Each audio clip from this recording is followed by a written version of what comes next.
Hello creatives, I'm Kat and I want to welcome you to my design studio today where I'm going to show you how to make one of my most popular wreaths.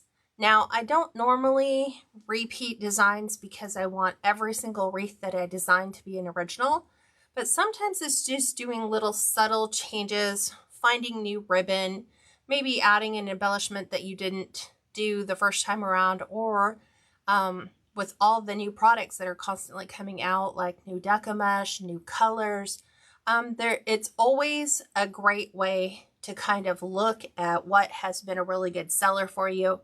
And if you don't currently have that in stock available to sell, I think you're missing out on a really good opportunity. So maybe go back and look at some things that were really popular and recreate those for 2023. That's what we're doing today. Can't wait to show you. So if you're a first-time viewer, I'd love to welcome you. I'd also like to know where you're from, because I kind of like to know, where's everybody coming to? Where's everyone joining us from? For YouTubers, it's a little bit different because you're going to be catching this as a replay for a Facebook Live.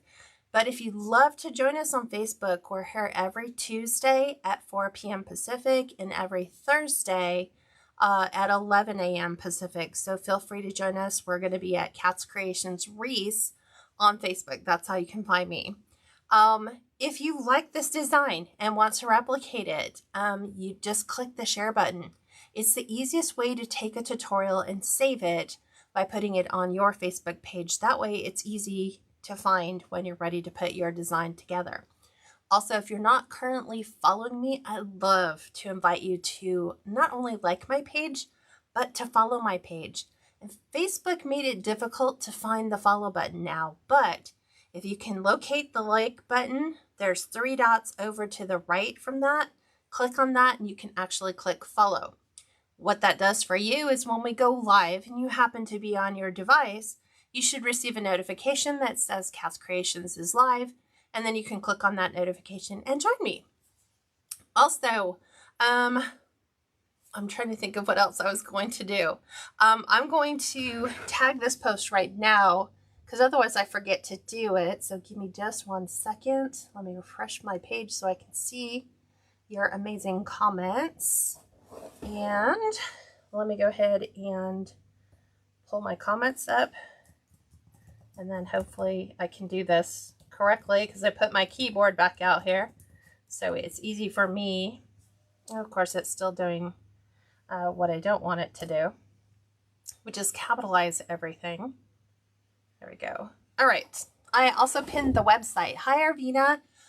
So that's going to be at the bottom of the page. So what can you get at the website? Free tutorials, free bow recipe. You can find some amazing home decor tutorials that were really popular throughout the last 5 years that I've been doing this, and you'll be able to peruse and look at those. Also, you can join my private group if you're interested. We're getting ready to ramp up for our busy season, which starts at the very beginning of September, so I'd love to invite you guys all to come join us. You can sign up monthly, you can sign up yearly, and we're going to go ahead and get started. So I'm going to flip you down. Bear with me just 1 second. Hi, Nancy. Welcome. And I want to always make sure that you can see all the dimensions. I'm going to go ahead and move my tablet over. Hi, Donna. I don't have the iNotify. So I know a lot of people do that because they follow Damon, but we do not have that. So what we're doing today, 14-inch Dollar Tree wreath frame. We're going with the moss, the tan, and like a cream color, and we're going to kind of go a little bit rustic, a little bit country with this design. So we're going to go ahead and get started on wiring our 14-inch Dollar Tree wreath frame. I've already done the first 5 sections. We're going to do the last one, and they're all done exactly the same way. You're going to take your pipe cleaner, you're going to go right in the center of each section, and you're going to wire together the 2 inside rails. Then, that was a little hard to see. I'm trying to get it to where you can see it. Then on the outside, we're going to wire together the 2 outside. We're going to use a weld in our the one we just added to kind of find this center spot here. And I'm looking, why did I do this? This should have been a green, or this should have been a beige. So I'm gonna just move that over. Trying to always make sure that I have consistency. And I think I just grabbed the wrong one, but now we're gonna go ahead and add our outside one and our neighbors. I don't know what they're doing. I think they're mowing right alongside the edge of my shop. And of course they pick right now to do it. Gotta love that. Yes, they are mowing. He's got his riding mower out there. Okay, so this is all wired together. We have 6 on the inside, 12 to the outside, for a grand total of 18. Now we're going to be removing the inside 6. So as I'm taking my Deco mesh and laying it on the inside, I'm going to be removing those because I'll show you. This is the sign we're using today. So it's really nice. We're finishing up this week strong with all of our everyday designs. So I went back through and I looked at all of my orders, and this is the most popular design in competition with the black and white one, but we already did the black and white one. So this one we're gonna finish up for this month. And then we're starting all of our holiday stuff next week. So I hope you guys will come back and join me for that. Sign, where'd it come from? Personalize It by Pam on Etsy. This is a 10-inch round that we're using. It also comes in 8 and 12, which is really 11.75. Right, Donna? I love this sign. So we're gonna go ahead and get started. I am using a Deco mesh that you can get from Hobby Lobby. So I'm trying to also source local materials because not everyone can order online. Well, everyone can, but sometimes it's not feasible. Sometimes you just want to be able to go in and find that locally. So Hobby Lobby, every other week, will put their Deco mesh on sale for 40% off. Used to be 50% off. It's kind of weird because they raised the price and then they lowered the percentage off, but it's still a deal. So using one complete roll, because some people say, how can you create a wreath only using one roll of Deco mesh? Well, it's super simple. The math is the way that you do it. 18 pipe cleaners, 20-inch pieces, or 18 pieces at 20 inches long is exactly 360 inches, which makes up a 30-foot or 10-yard roll. And thankfully, Hobby Lobby is still doing full rolls. Yes, Donna, they are all 10-yard rolls. So we are going to ruffle this going against that curl. So we don't want to, ruffle with the curl, because if we did it with the curl, then everything would want to curl up like a little hand, and we want it to lay flat. So if it does curl, it's going to go around our wreath form. Now we're going right up the center, and we're just going to pull that towards us. I usually use a weighted object like scissors because those just happen to be out on my counter. We're taking the finished edge. This is the edge that we don't cut, and that's going to be what goes right in the center of our wreath form. And I always start from the center. This one, remember, we're not going to use the pipe cleaners anymore, so we're going to be snipping that off and then tucking that below. I think everyone is here for like the holiday weekend, so everyone's doing their yard work, everyone's getting ready, because they'll have family and friends out. So we've seen a lot of our neighbors who normally only come out here on vacation all showing up. So, and everyone's doing yard work, which is always fun. And we did ours earlier this week, so we should be set. So I'm just taking this next piece. This is my right side piece in the section. I'm gonna twist it one complete time. And then I know it starts to look a little bit like a pancake form, but this is not a pancake wreath. So we're just going to take the edges. We're going to kind of fold those over so that the cut edges are just underneath. And then as we get ready to go to our next section, kind of want to prepare this because the middle in each section kind of provides extra coverage for the two outside pieces so that there's like seamless coverage.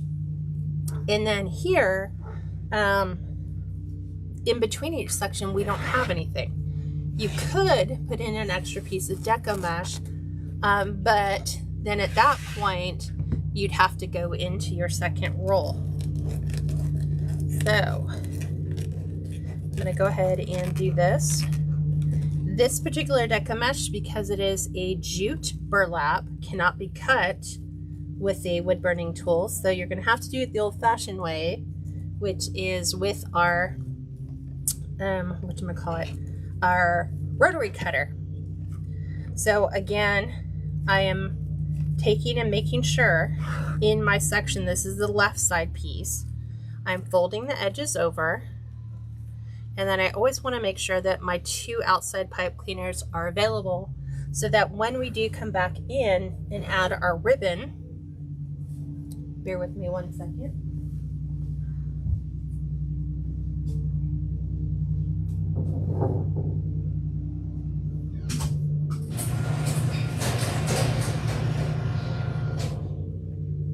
Well, it didn't do anything to the noise. I closed the big roll top garage I had halfway open, thinking maybe it would reduce the sound, but we'll bear through it. So I'm going right to the inside piece. I love this mesh. This is one of my favorite types of mesh from Hobby Lobby. And they have it in a moss green, which is great for all throughout the year. You can use this in fall. You can use it in Halloween. You could use it in spring. You can use it for summer, Christmas. I'm trying to think of St. Patrick's Day. If you want to go a little bit more country instead of a little bit more bright. And then I'm doing the same thing, making sure that I have my pieces laying just so. Make sure I'm not missing any of your comments. Hi, Phyllis. Sunny, Ohio. Welcome. So we'll get this in. And this will be the first one that I do with Raffia. We're going to add some Raffia to this look and kind of give it a little bit more of a rustic look. Keep in mind you don't have to add the Raffia, but it's just going to be a nice embellishment because we're using the burlap. So I kind of feel that that goes country. Hi, Maddie. Welcome. She is from New Jersey. Thank you, thank you, thank you. Thank you guys for joining me here on a Thursday morning. I really appreciate you. Do you guys have plans for this weekend? Are any of you celebrating the 4th early? I know it's next week, Tuesday, but are you getting together with family and friends, maybe having a barbecue, cookout with s'mores, what have you? So we're going into our left side of our next section. And I try, when I'm adding the left side, to focus more on the left side of that deco mesh and leave this side undone until I get that inside piece added.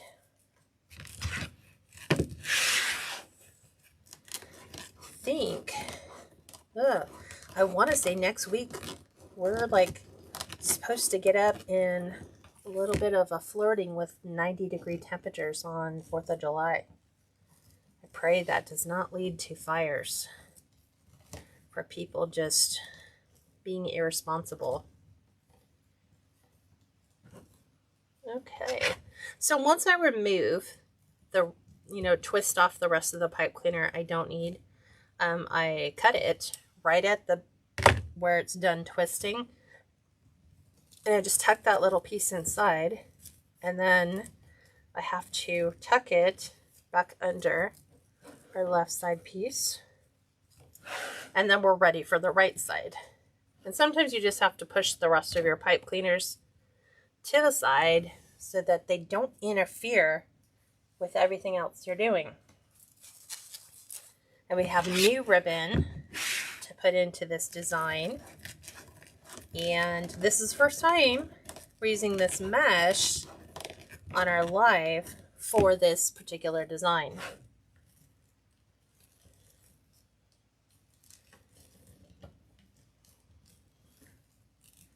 One complete twist.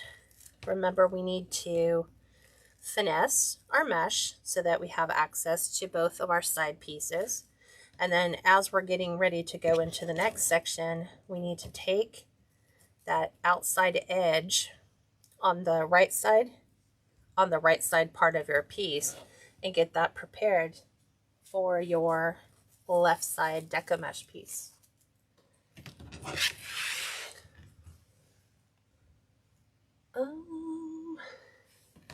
Do you guys also have any questions that I can answer for you? Now's a really great opportunity to ask me anything about, like, why are you doing this? Why do you do that? I'm here to answer any questions. Even those of you that are on YouTube, you know, you're not seeing this as a live but a replay. I go through all of my comments and I make sure that I definitely reply to all of those. Why do you do top bottom? So you mean start at the top and then go to the bottom? Donna, I just want to confirm that question. I just go to the very next one. You could start on the outside. You know, you could start at the bottom and then just go to the next one. When I first started doing this, I did all the insides. And then I would go and do all the outsides. You know, you could do that. I just like, for me, it's easier to just do the next piece. Because then I don't have to go back and try to deal with a piece that say is already here. I can just, like right now, I can just brush it aside, lay this piece in, and then I'm ready for the outside piece. So there is no right or wrong way to do it. It's just, you know, it's a process that is going to feel natural to you. But yes, you can definitely do all the inside ones. You could do all the outside ones. It's whatever you prefer. So for me, it just allows me to work around it rather than go all the way and then come back in and have to redo everything. And you would still have to push away, like when you're doing your inside one, when you're getting ready to put your left side piece in, this is all going to be full, so you're still going to need to push it aside to put your left and right pieces in. The pieces, let's see. Karen, are 20 inches. So this is how you can use up an entire roll of deco mesh and not have leftovers. I don't know about you guys, but I don't like leftovers. And I have 2 shelves of leftovers. But mostly that's from making like angel tree toppers where I don't use an entire roll of mesh. But, and I don't recreate any ones until the original one sells. But then I automatically know I have, what do you call it? I have enough for 2 more. So that's just like a mental preparation for me. Linda, it's supposed to be really nice out today. Only 77 is our high. So I have a feeling it'll be a little warmer than that though. Because when I walked outside this morning, I was like, it's going to be hot. I'm going to have to go out and check the fruit trees and make sure they have plenty of water, because our peaches are coming in like crazy and I want to make sure that the peaches are all going to be nice and sweet. Okay. Again, moving everything around. Okay, why is my comment thing stuck? Charlotte, I don't have the sorry. exclamation notify. I don't have that feature. Right, Beverly? 77 sounds fabulous. It does if there's a breeze blowing. If it's 77 and it's just stagnant air, it just feels hotter because our humidity levels are higher. Because we still get dew here in the morning, which is how most of your plants stay alive through the summer with very little water. But I know I really want to give proper care to all of our fruit trees right now to make sure they have what they need. And make sure that's out of the way. We have just a few more pieces. What do you guys think of this color? This looks great on a Christmas wreath, like a country Christmas wreath.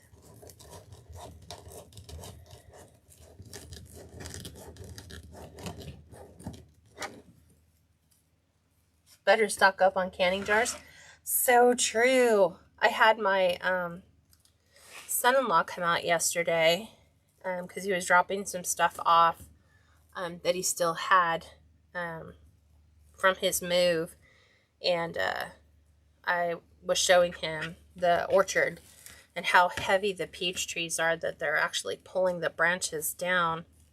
And I was like, you are going to come and help us pull all the peaches off of these trees, right? You are going to take some of them home. And he's like, well, you are going to can that, right? Like maybe make peach preserves or peaches that we can use for cobblers in the fall when peaches aren't in season. So I said yes. And when we do the canning, we're gonna do a live because it's gonna be a first time thing for me. I've never canned before. So if you follow me on my farm page, it's Applewood Farms on Facebook, and that's everything to do with, you know, what we're doing on the farm, what's happening with the chickens, how we solved our broody hen problem. You know, we started naming our deer, so our bucks are coming in now with their new antlers, and they look so amazing. So we see them every morning. They all have their own individual names and quirky personalities. Linda, that's a great idea. We started doing that when we lived in the high desert. We had a lot of apple trees, and so we did that with like spare pieces of lumber. If you do like screw one on top of the other, kind of at the top, as you you don't want to screw it too tight, you can open them, and then we prop them up underneath the branches. It's like a fruit branch prop. Because when I walked out there the first time, the branches were so heavy, they were on the ground. And I was like, nope, that's going to be apples and birds, or rabbits and birds eating all those peaches. The blueberries are coming in. They're really sour right now, so obviously it's too soon to harvest, but they're starting to get their purple color. So we found those last night because we're going to be adding some additional gates to the garden. So we're going to be doing a lot of work on that this weekend. Kathy, the strips are 20-inch pieces cut with a rotary cutter, and that will completely use one entire roll of Deco mesh with no leftovers. Charlotte says, I can't wait to watch you can. Melissa at Crafty Max has a whole kitchen devoted to canning. She said it's absolutely necessary to get the ball canning book. Okay, I will do that. I will definitely do that. Because I'm sure there's going to be some successes, but there's also going to be some epic fails too. You're most welcome, Kathy. And this mesh is from Hobby Lobby. So we're kind of doing some locally sourced mesh for people who can't necessarily order online. And this is one of my favorite meshes. So look at how great this is going to look with the sign. Isn't that going to just be, oop, sorry, I'm trying to get rid of the glare. This is going to be a really nice design. Go away with that. You're going to be very busy from now to fall, but in the winter, it's going to be so satisfying. I got your mom's ball canning book. Okay, so now that's a second plug for that. So I will make sure we're doing that. Now, when you're cutting your mesh with a rotary cutter, you're going to have some frays, but it's not like overly crazy. And I think that has to do with how you put your mesh in. Like, that's just my little debris pile. And that's why I do the next one. So if I don't touch them so much, then they won't continue to do, they won't continue to fray. Am I going to do Christmas in July? Absolutely. Yes, ma'am. Okay, we're going to go ahead and add our ribbons. And I can't wait to show you this new ribbon. So these are our ribbon choices. Let me grab the top two. This is what we're going to put in. We're going to add in this Magnolia on natural. This is a 2.5 inch ribbon cut to 14-inch pieces. And then this is my new ribbon. This is from Kringle Designs. So Kringle Designs, it's kringledesigns.us, and it's KRINGLE designs.us. But look at this ribbon. Not only is it green and white striped, it is a two-sided ribbon. So if you wanted to do green stripe with gingham, you also have that option. So this is gorgeous ribbon with two looks. We're going to use it with the stripe, the white and green moss colored stripe, cut to 19-inch pieces for the 1.5 inches. And then we're going to pair this moss with raised white stitching, which is from Craft Outlet. And then we're going to do this natural with the green, which is kind of very similar to the mesh that we just put in. So these two are going to be our pairings. These two are going to be our pairings. We're going to alternate these all the way around the outside. So we're going to start here. And I'm going to do the beige.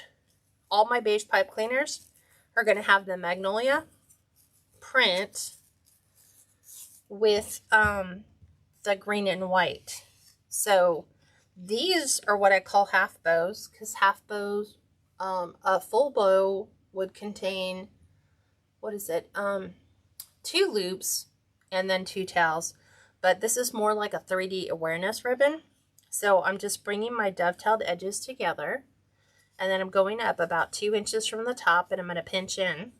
Okay, that's going to go right inside my pipe cleaner. And I'm going to leave my pipe cleaners on because I don't know which ones I want to put the raffia in until I'm done.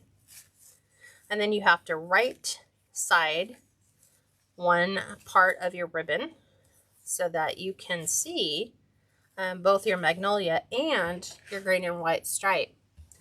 Arvina asks, where did the Magnolia ribbon come from? That is from Craft Outlet. Charlotte, the name of the farm, and I'll put it in here, is Applewood Farms. Ooh. Okay, Cat.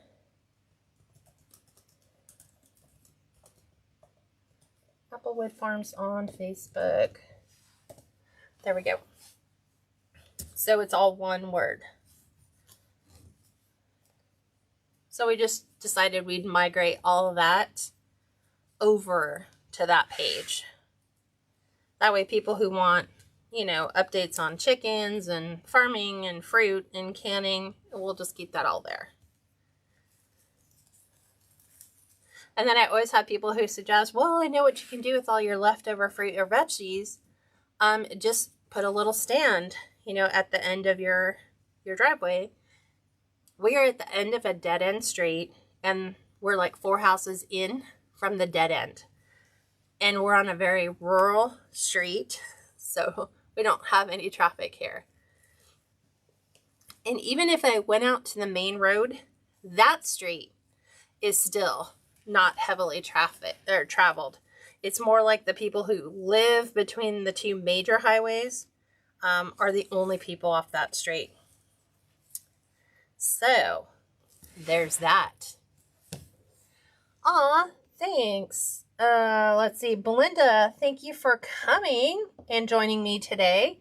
Always happy to have you join me live. Joanne says, I'm still loving that mesh and the ribbons are perfect. Looking forward to Applewood Farms.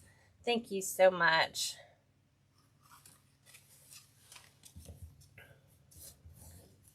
I just need to do some lives, but sadly, we are so remote. Right now we have Starlink internet, and Starlink is great for rural areas, but it can be spotty too, which is, thank goodness, we have open space over our property so that Starlink could connect with its little satellite piece. But when I've tried to do live and like walk out to the chicken coop and talk about some of the stuff we're doing out there, we can't go live because the internet is so spotty out there. The farther we get away from the connection point, the spottier it gets. But we can do videos and then post those, so I think that's what we're going to do.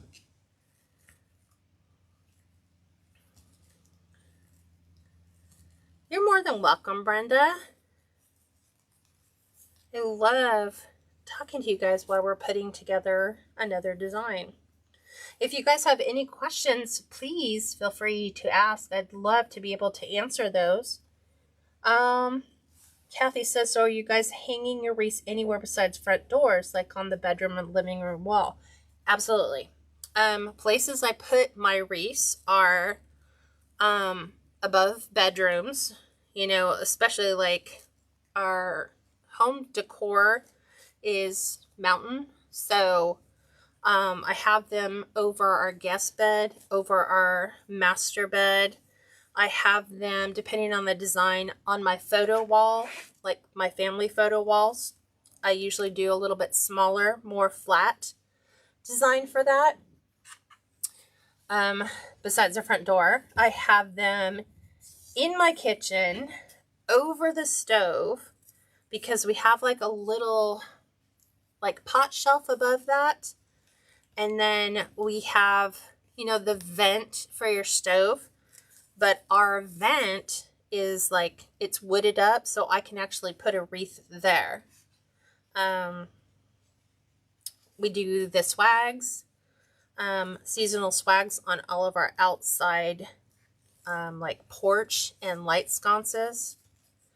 We put festive wreaths on our chicken coop. We have like a chicken Christmas and other designs. So yes. I think that wreaths should be enjoyed. And I think we just have to educate people because most people don't know, hey, where else can I use these? So giving them ideas and showing them really helps. Let's see. So Simone says, I'm trying to grow blueberries. Started with 1 plant, but didn't realize I needed to grow 2 or more together. Now that I have 3, the blueberries are starting to grow.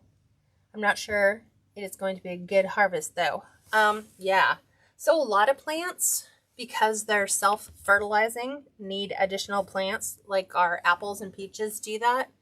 We have to have others in the orchard blossoming at all the same time so that, you know, as the bees come through and pollinate, when they go to the next plant, they're technically fertilizing the other plants, or the winds will do that. Same thing with corn, believe it or not. You have to have, if you've ever tried growing corn, you know all those little wispy pieces, the silk from your corn? Those, every single one of those little silk strands is one kernel of corn. And so when they start to grow tall enough and you get those silks coming out of the top, those have to be pollinated. And so sometimes people will just self-pollinate, which means they'll take and just rub the corn husks together so that they self-pollinate if they don't have winds or they're not close enough together. Let's see what else. Kathy, question, how many pipe cleaners do you put on? So there are 6 sections on a Dollar Tree wreath frame. I put 3 in every section, 1 on the first 2 rungs, 2 on the outside 2. So there's 6 on the inside ring, or the inside 2 rings, and then 12 on the outside for a grand total of 18. Oh, Irvina said, I sold a mermaid wreath for a bathroom. Yeah, I sold the Easter wreath for a bathroom once. Somebody said it was like perfect how they were decorating their bathroom. So I was like, okay.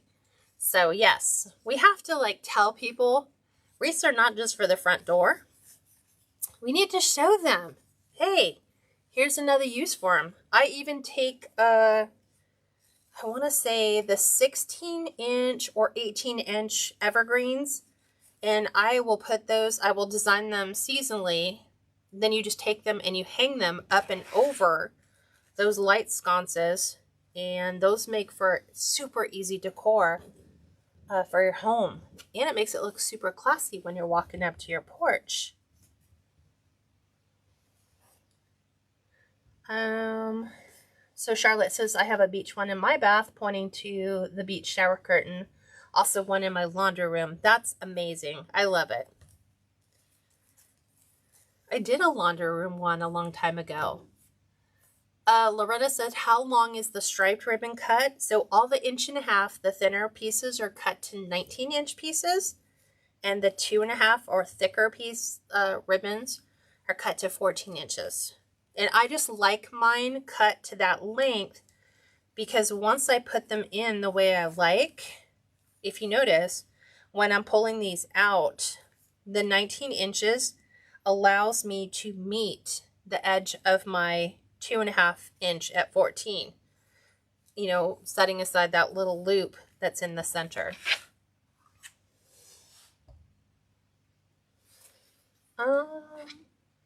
Simone says, I've always heard that you can plant pieces of potato and grow those for potato plants or to harvest potatoes from those pieces. And guess what? I'm growing potato plants. I love that. They even have like options now that you don't even have to put those potato plants in the ground. You can just grow them and put layers of straw between them so that when you go to harvest them, you just move the straw away and pick up all your potatoes. So it's kind of crazy. I think a lot of people are going back to homesteading, growing their own food. I don't think I will get to the point ever. I might make my own bread, but I am not going to grow my own grain. I think that's where I will just default to people who are, who do that for us and make that easier.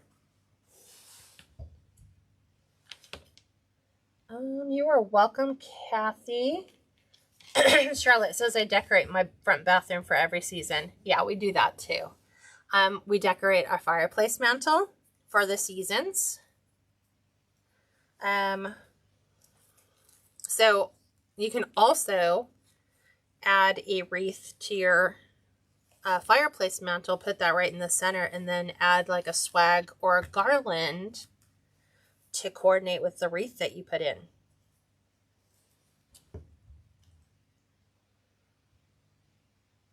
Making sure I've answered those. Right? Simone, she said, that's crazy. Everyone is starting to grow their own food. Yeah. How is my grapevine doing? Oh, Shelby, it is so amazing. So this was our first time learning how to prune back grapevines. And when we came out here, we moved out here September 10th. And when we did that, the grapes were already in full bloom. They were hanging. It looked gorgeous. And then, of course, when the grapes, are done blooming for the season, the thing looks horrid. And so as first time people owning property, we're like, do we prune in the spring? Do we prune in the fall? When are we supposed to do that? And then how are we supposed to do that? Because we don't want to take away from the harvest that we're going to get. We don't want to cut back too much because we enjoyed all the bunches of grapes we had. So I was like, well, YouTube, right? YouTube video for that. We learned what we're supposed to trim back. I guess I could have made my own grapevines, but I didn't. I just tossed it all in the compost bin. And then, lo and behold, you're supposed to prune in the spring just before they start to grow again. And now it is just booming. I'll post a picture on the farm page today. I'll show you what it looked like before we pruned it and what it looks like now. It is amazing. We're going to have we're going to have so many grapes. Everyone's going to need to start butchering their own animals, right? Since they're talking about growing meat in labs. That's already a thing, Kathy. Can you believe that? I posted that on my Instagram reels not that long ago about Bill Gates getting the approval. Now, for climate control reasons, we're going to grow our own meat because that's so much more productive than raising our meat from actual animals. It's going to be more environmentally sound. And then what else happened? They got the approval to do that while all of our attention was focused on the sub that was, they were searching for that sub that was going down to the Titanic. So sneak that one over. So yeah, I think you need to know where your meat is sourced from. And we've started talking to some of our neighbors about raising meat cattle. Don't worry, grapes are like a weed like plant. I butchered mine a lot last fall, and they're still growing. Oh, that's nice to know. Thank you so much for that. It gives me some hope. Charlotte says my main wreath hangs on the outside of my storm door. I spray the back of it with home defense to keep the critters out. That is so true. I've seen people who, when they're hanging their wreaths on their front door, they have birds' nests in them, which is crazy. Okay, so there is our entire design on the outside pieces. I still am not sure which piece I want to put the raffia in, because I really like the green and white to the outside, because when we add our sign to this, I really want to bring in some of the white. So I'll have to figure out which one we're going to add the raffia to. But let's build our bow, because we have a different bow today. I'm so excited. We're not using any 2.5-inch ribbon, because sometimes you just want the compact look of a smaller bow. So let me show you. These are 1.5 inches that we are using. Obviously, I use this one so much, I actually bought a 50-yard spool of it. We're pairing that up with a polka dot tan ribbon from Sam's. I think that was it spring? It was either spring or fall. Then we're going to do moss green with white Swiss dot. We're going to do a tan and moss green gingham. Then we're also going to introduce a moss green, tan, and brown into the mix. So let's figure out what is going where. So we have a green base. So let's emphasize that with a beige. I want think I want to keep this one on the top, which is, right now it looks like gingham, but remember the reverse side of that is our stripe. So I think I want to keep these two together. And then let's mix these. Oops.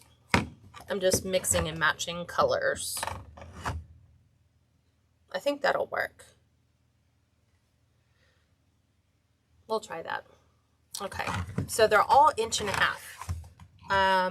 So the striped color you can get from Craft Outlet.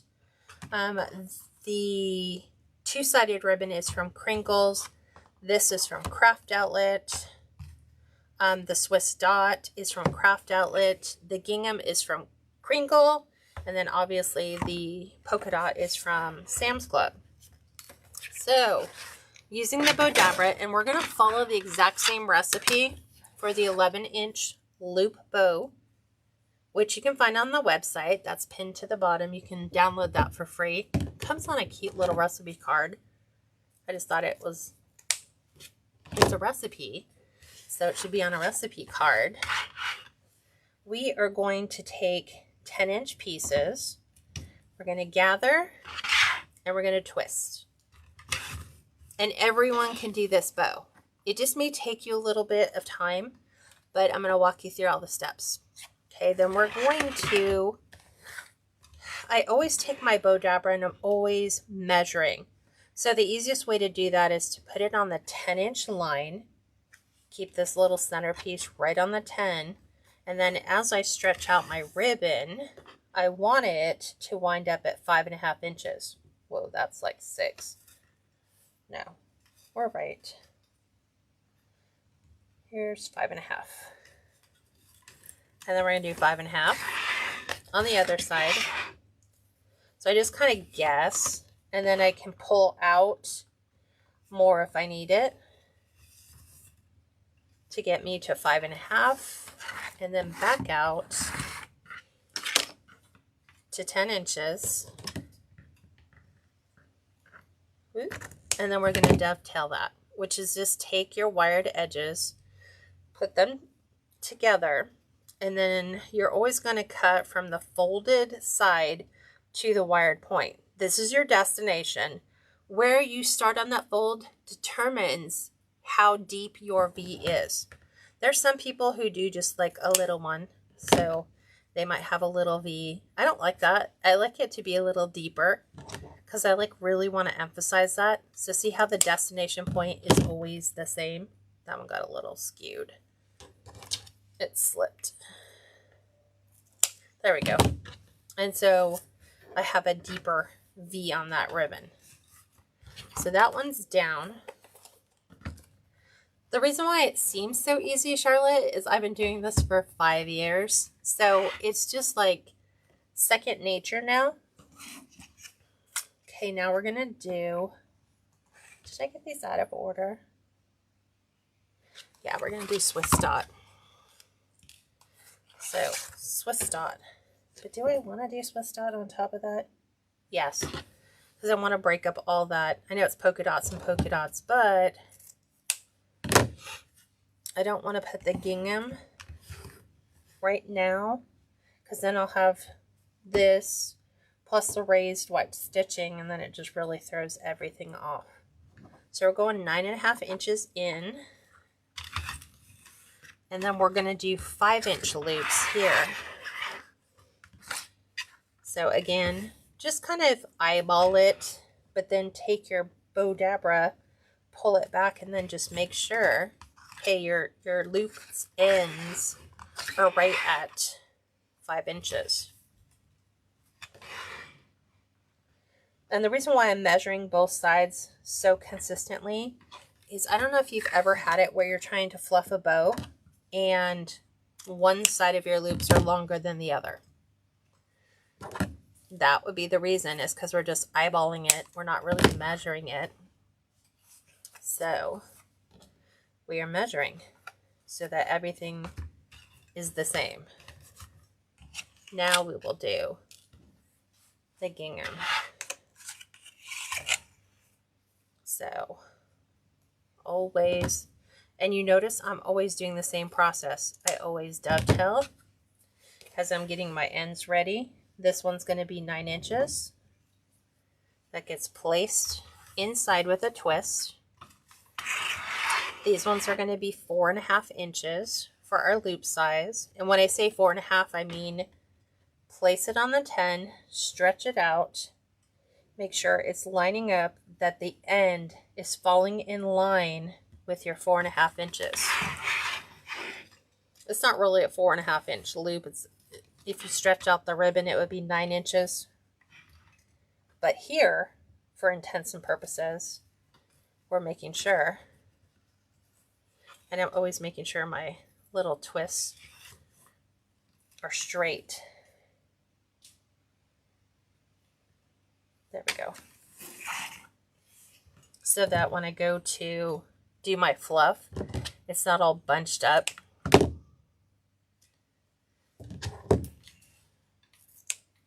So this is just like muscle memory. It's doing the same process so that even if I wasn't paying attention, kind of like how we drive from the same place every day and we're not paying attention, but we always arrive there and we don't remember what we did. This is the same process. So this one is here. And this one's going to be 8.5 inches. And it's going to be the same length as our gingham.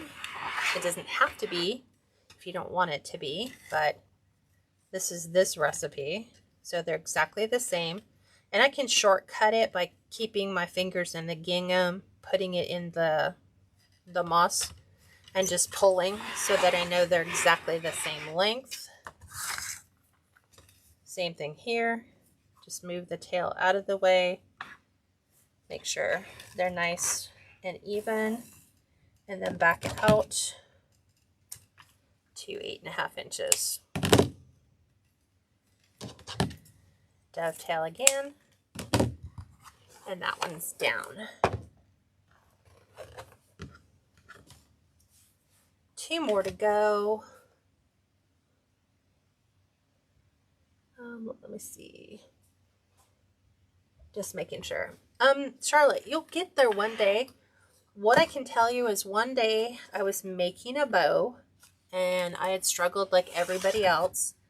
And then one day as I was fluffing, it just fluffed perfectly. And I was like, whoa, how'd that happen? It's just like one day.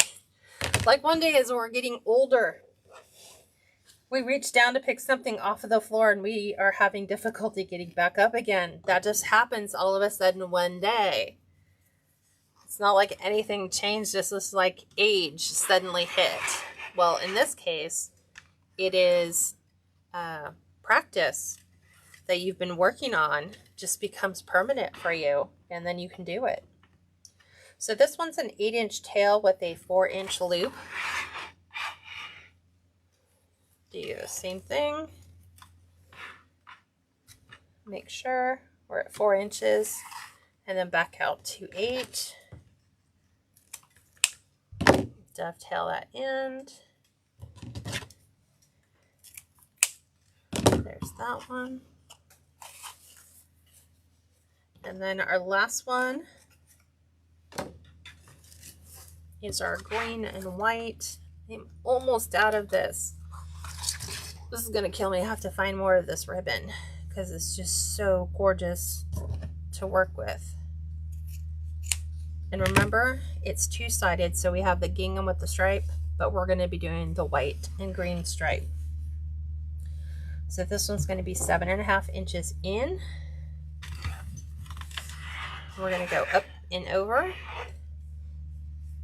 And this one's only going to be 3.5 inches. So it's really small for the loop on this one. And then we're going to go up and over one more time. Making sure we're at 3.5.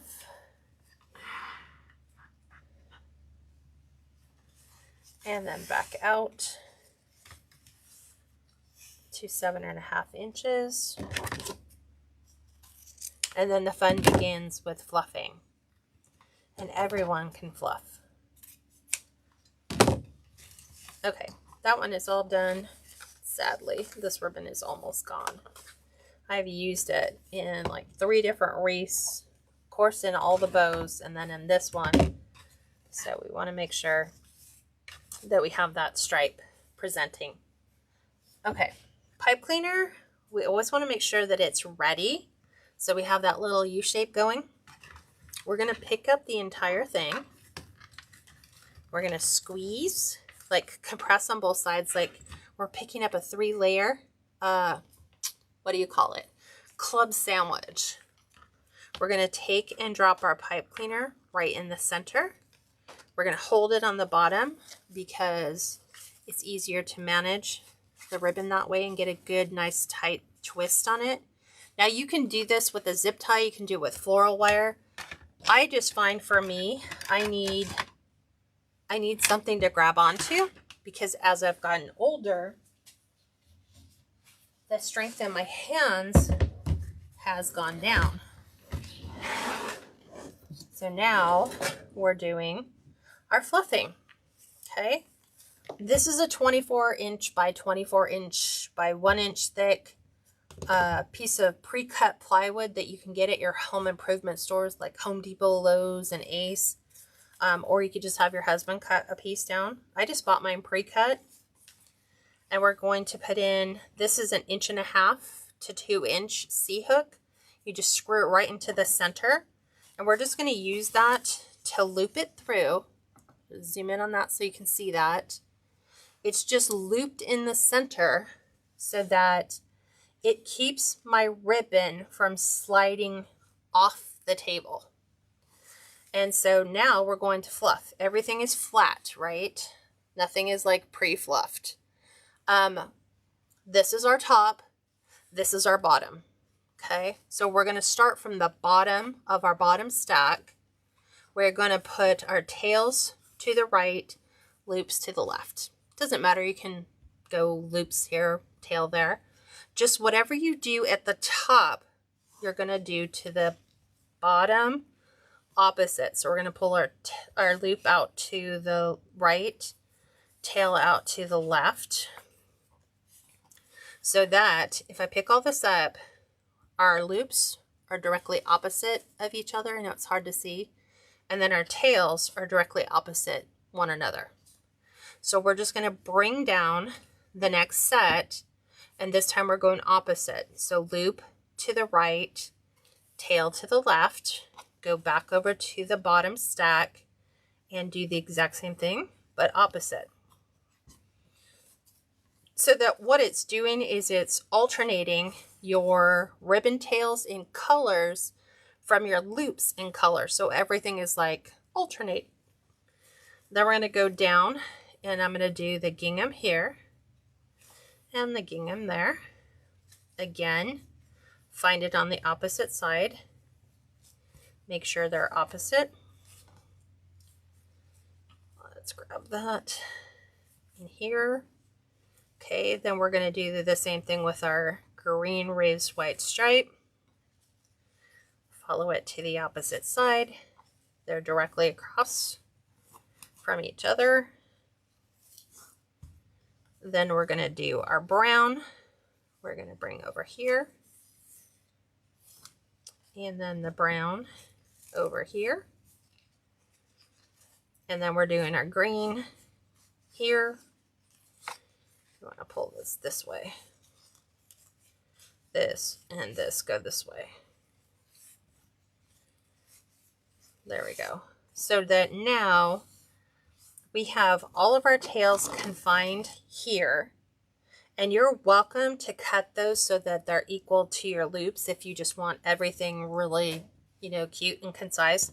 What this does do is it yields an 11-inch in diameter bow, starting with the outside edge of the polka dot all the way around. The tails obviously don't factor into that, but that is how I made that determination. So we're going to open up our loops now, and we're going to get rid of like how they were flat. We want to make sure those are nice and rounded.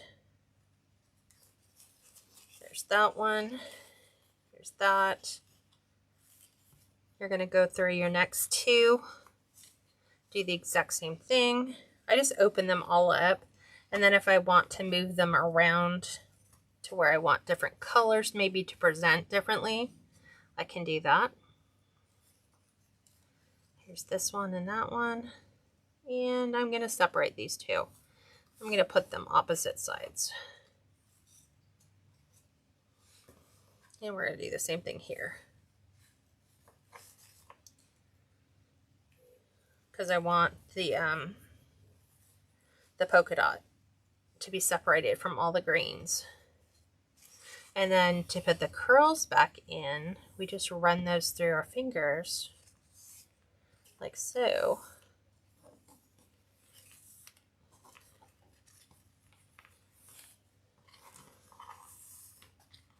Let's get this one done, and this one, and this one, and that one.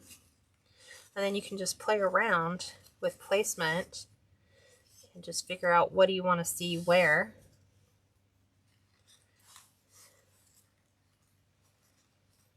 And there is our bow ready for this design. I'm going to pop that off the exact same way that I popped it on, but opposite. So we have a nice little bow bouquet. Set this aside.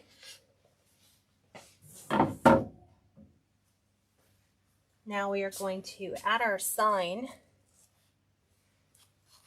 So the nice thing about this welcome is it's right in the center of the sign, which means you can put something at the bottom. You could put the bow at the top. You could put it off to the corners, even the lower corners. It's a really nice placement for the wording. So I am going to kind of trend this a little bit down to the lower right, so that right up in here is where we're going to come in with our bow, and we're going to place our bow right along in here. Okay, so we need to put the holes in our sign, which we can do with a 1.5 millimeter beadsmith metal hole punch. And since this one just happens to have all the lines on it, it's kind of easy to line them up. I'm just popping a hole in the top and the bottom. And we're going to grab some floral wire. This is 22 gauge floral wire. Kat's going to have to get more. This one has lasted quite a bit. But I can start to see now that I'm starting to pull from the bottom. It's getting thin. So I don't want to be without. I got that from Michael's. Let's put this back. And then what we're going to do is we're going to build over our hole. So I'm going to put our wire through. I didn't turn my glue gun on. I want to add a business card to the back. And I should have done that earlier. But let me show you what we're doing over here. We are building right over the back of our hole. Most people, when they twist, they're going to twist out to the side. You want to twist up and over your hole. So you're going to twist right over the hole about 5 times, and that'll give you about a 1/4 inch like little elevation, so that your sign will lay flat and not be like a spinner on a spin. Where did I put my, here it is. I'm going to go ahead and do the same here.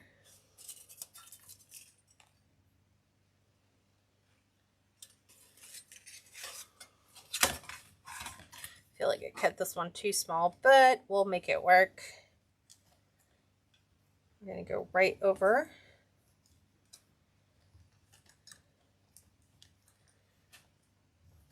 Okay, nice and tight. really want to do this before I get too far. So it's always nice, like, because our sign, people that we purchase our sign from will always put their labels on the back so we know, hey, this is where I got my sign from. But it's always nice if we, when we're getting ready to sell the product, put our business card over it, because I've had several customers say as a suggestion, why don't you add your business card to the back? Because I'm always forgetting, who did I buy that wreath from? Somebody will ask, hey, where'd you get that wreath? I'm like, I don't know. I lost her business card. I misplaced it. This just makes that super simple. So I am going to, and we're good to go. I'm going to add some glue to the ends of my card. And we are going to just place that right in the center.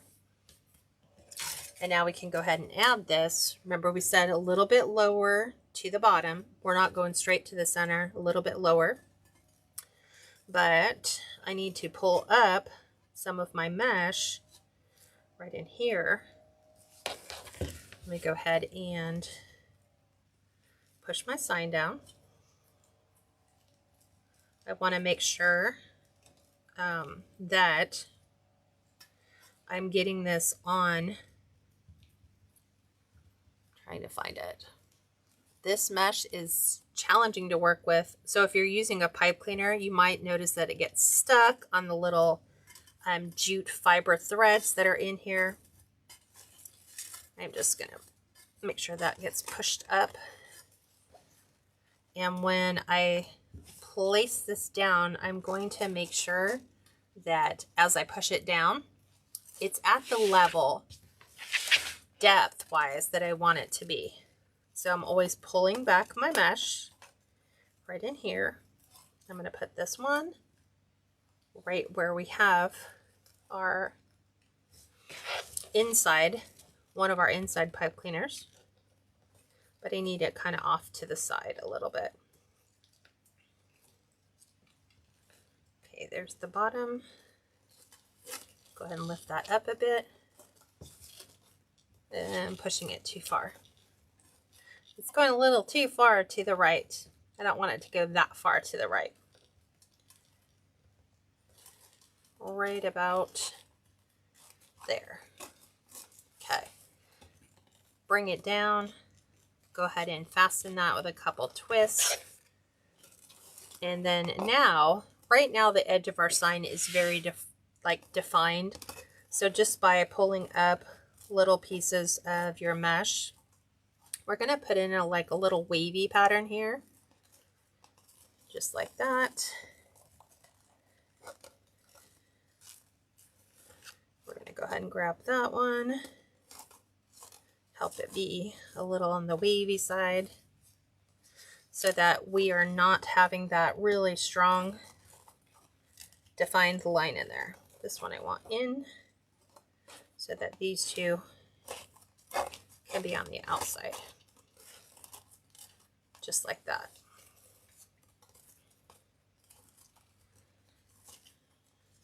Okay, let me fix my bows to the outside.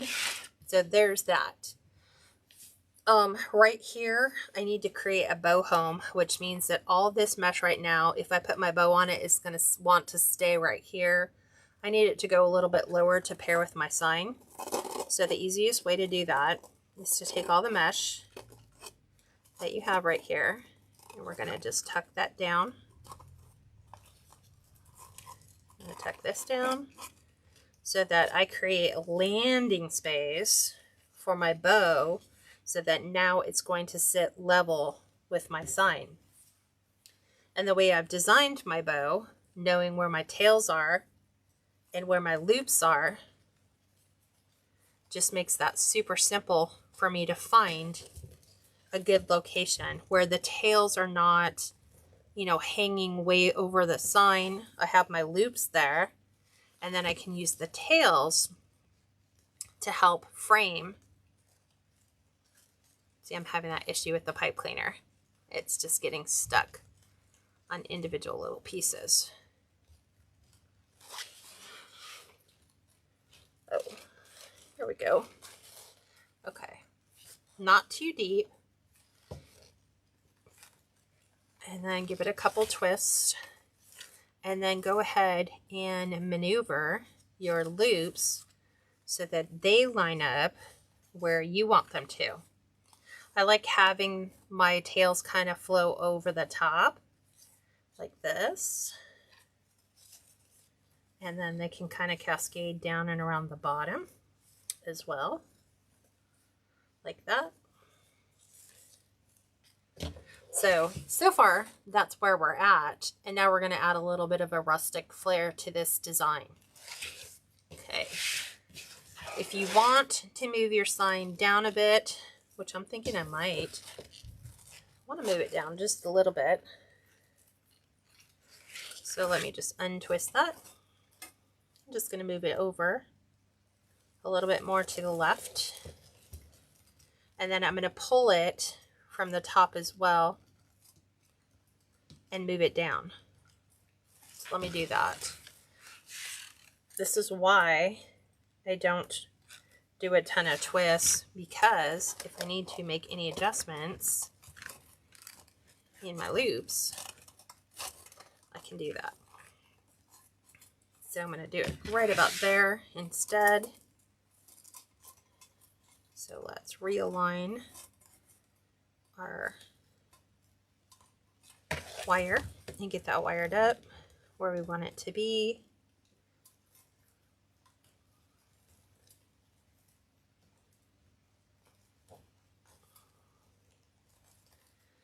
I'm dealing with a curved wire because I twisted the ends, so I'm trying to straighten that out.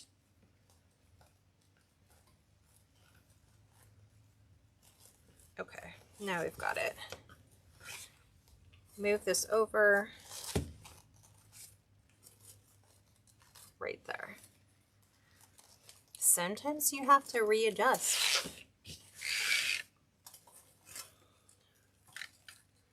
Sometimes we just want it in a different place. You know, we might want to center it. You might just want to pull it down further like I am.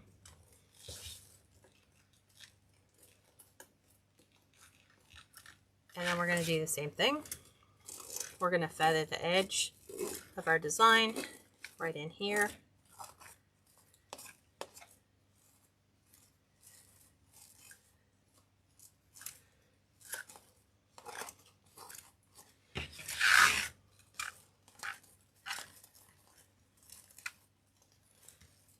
Kind of pull that up and around. Fix our loops on the outside that always get rearranged, pushed to the side. Okay, and now we can figure out, hey, where can we add just a little touch of raffia? So here's where we're at now, which kind of, it looks a little bit better, I think, than the way it did before. We just had way too much green at the bottom. Adding some raffia to this is just going to tie all the beige into the design, and you don't have to do that. So this raffia, you can get it at Hobby Lobby. Sometimes it's a little thicker than I want. I like it to be more thin, a little bit more stringy. So you can separate those. So I usually do about 3 strands. And then what I'll do is I'm going to go zigzag back and forth like that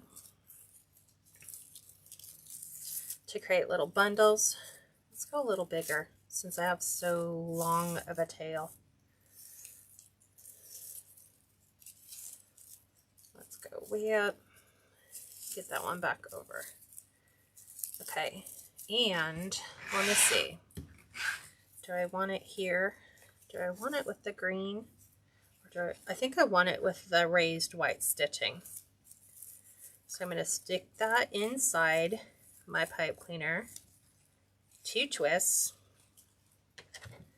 Gonna snip the excess off. Gonna tuck that down, open my loop. So we have a little bit of that wispy rustic right here. And then I'm gonna go around and remove it on our striped. Push the end all the way behind, open those up, and then we'll add more. Boy, that one's a really long piece. Okay, so we've got some thicker pieces here. So we're just going to separate.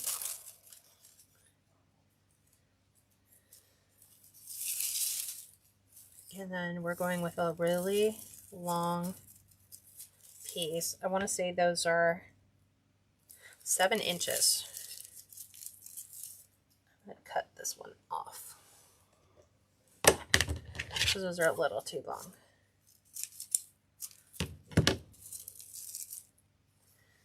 We're going to tuck this one in.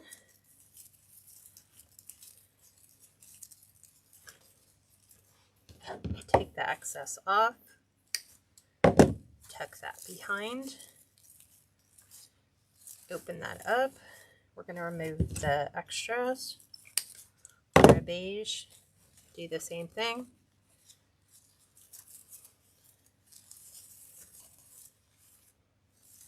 So that we start to introduce a little bit of that rustic feel to the design. Go ahead and cut these ones off.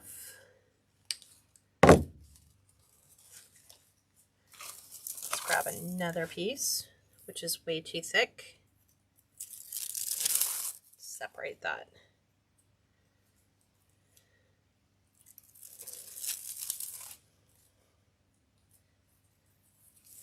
Make sure these get, it's one piece, but it's way thick. So I want to make sure that it feels a little bit more thinner so that it lays nicer.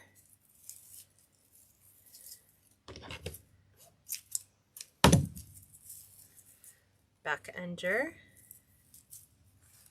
the green.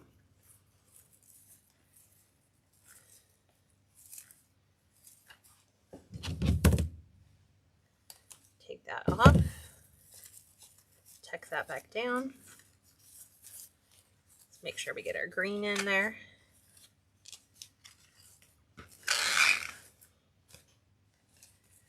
Remove these.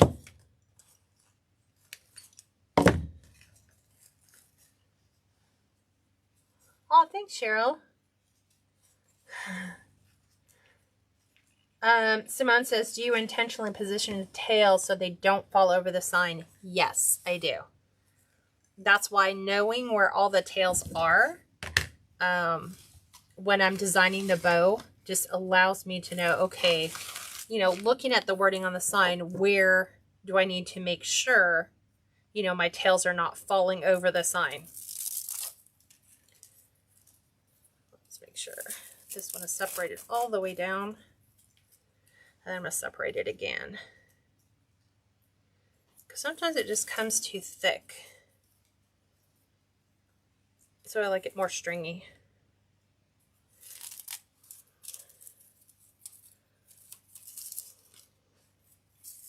There we go. Okay, so about 7 inches. Like I said, just back and forth, just kind of holding those little clusters in my hand. Go ahead and lay that inside your pipe cleaner. That's why we kept the pipe cleaners there. So that we could decide, okay, do you want to add it to your green and white stripe? Do you want to add it to the raised white stitching? Which one do you think the, you know, raffia looks better on? Make sure the raffia stays on top, like so. And then just reposition all of your loops. Here I'm going to go under and salvage. Remove my, there we go. Just didn't want to cut. It might be time to retire those cutters. I've had them for so long. Way too long. I think they're from Hobby Lobby. That one's too short. That one's perfect. That one is too short. Too short, too short. Just throw them into the trash can. There's a nice good piece that we can get 2 out of. Separate right down the center. But keep the ends up here. There we go. I wish that somebody would invent putting raffia on a roll, because then we would know right where everything's at. You could just roll it out.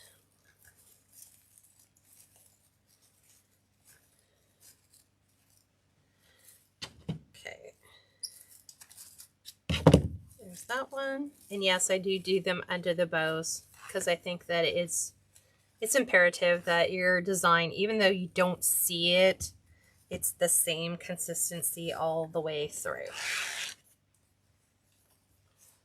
So we've got one more to add in here, and then we'll probably add a touch to the bow as well. Wow, cutters, you're just, I think they're saying they're done. They're like, I don't want to cut ribbon or pipe cleaners or wire anymore. I'm done. I want to retire. So I'll have to get new cutters. Which is funny because I did order new cutters. They're supposed to be here. I think tomorrow. So that's perfect timing. How did you know?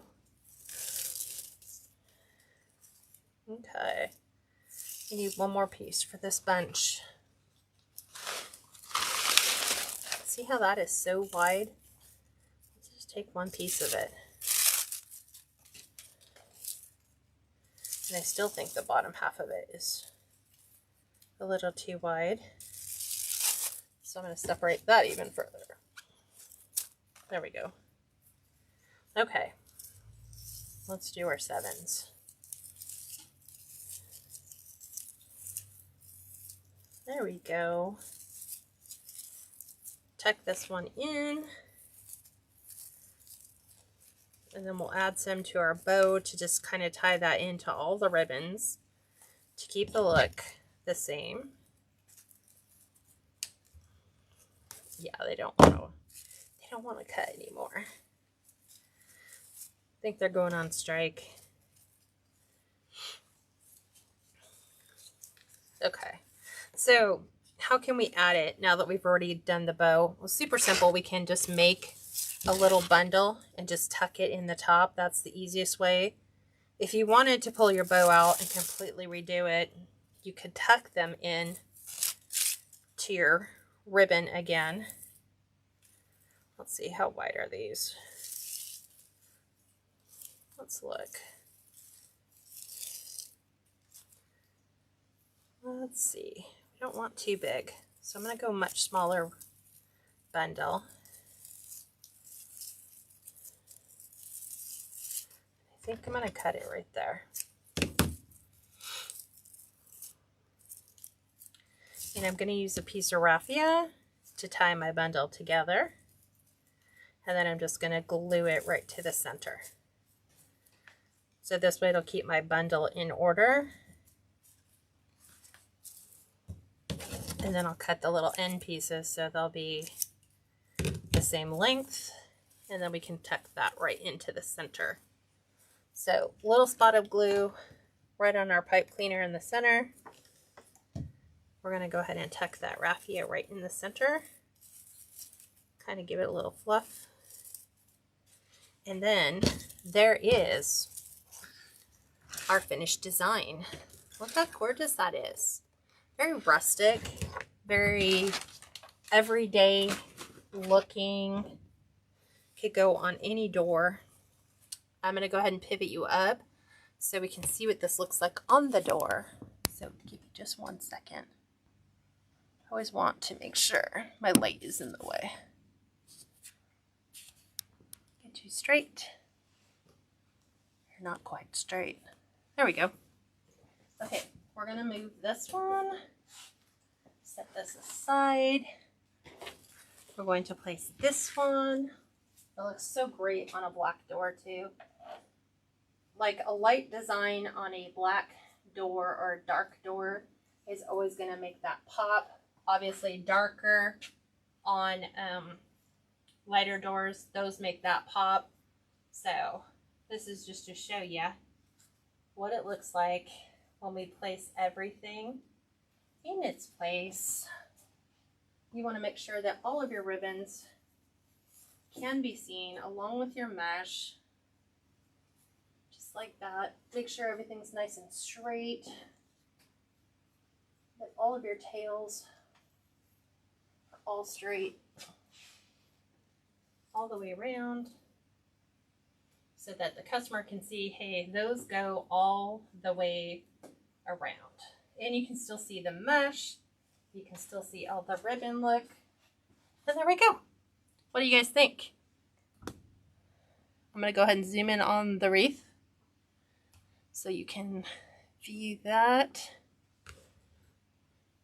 What questions do you have that I can answer for you? Thank you, Rita. Thanks, Donna. Thank you, everyone, for sticking it out, staying with me all the way to the end. Hope you guys like this design. You guys super ready for the holidays? We're starting holidays next week in July, so it's not going to be starting off with Christmas in July. It'll probably be starting off with Halloween, then it'll trend to fall, then it'll go to Christmas. So those are going to be like how we alternate throughout the entire month, getting things ready, because you want them ready when people get ready to buy. So you never know how people like to buy. Some people shop early. Some people shop just a couple weeks before an event. So you always want to make sure you have something available for every price point. This is available for sale right now on my website. If you click the link that is pinned to the bottom, you can find it. Grab this and I can ship this out to you. That's really all I have for you. So thank you guys for joining me and have an amazing weekend. Bye for now, everyone.